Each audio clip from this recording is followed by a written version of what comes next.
Hindi tinantana ng iba't ibang grupo ang Senado hanggang di nila sinisimulan ang impeachment trial ni Vice President Sara Duterte. Ang mga protesta nila sa labas ng Senado, tinutukan live ni Mark Salazar. Mark? Pia, kahit na nakakonvene na yung Senado bilang impeachment court, hindi pa rin lubusan ang pagdiriwang ng mga nagrarally dito sa labas, kahit na yan ang kanilang hinihingi. Sapagkat ito daw impeachment court na ito'y walang kumpiyansa para sa kanila. Kung ang tatalakayin lang naman ito ay yung pag-dismiss, imbis na litisin ang impeachment complaint laban kay Vice President Sara Duterte. Si Sara Duterte! Maghapong nagsagawa ng kilos protesta sa labas ng Senado ang mga iba't ibang sektoral at progressive groups. Salitan lang ang kanilang pagdating simula pa kaninang alas 9 ng umaga. Ngayon marami ulit ang naipong grupo na gustong mapatalsik si Vice President Sara Duterte.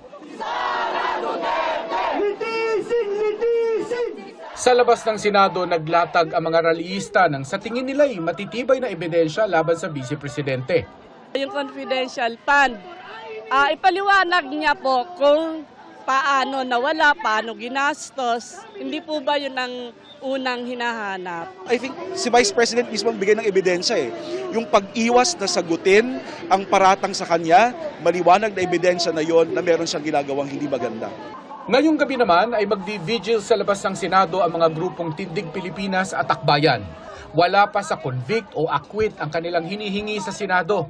Simulan lang daw at huwag patagalin ang pagsisimula ng impeachment trial bilang obligasyon nila ito sa saligang batas.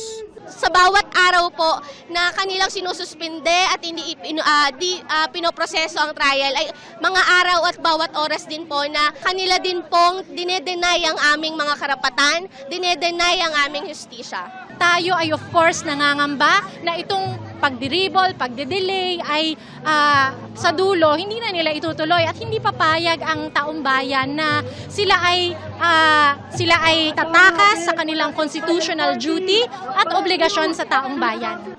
Si CBCP President Virgilio Cardinal David ay nagpaalala sa Senado ng tungkulin itong duminig ng impeachment complaint at hindi ito optional.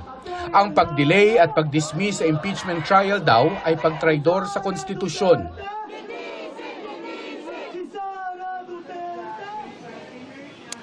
Nagpapatuloy ang prayer vigil ng mga grupong narito sa labas ng Senado at habang narito sila sa kabaan ng Jokno Boulevard ay patuloy na ang pag-deploy ng seguridad sa compound ng Senado, mga private security, PNP mula sa Pasay, maging mula sa Philippine Navy. Pia.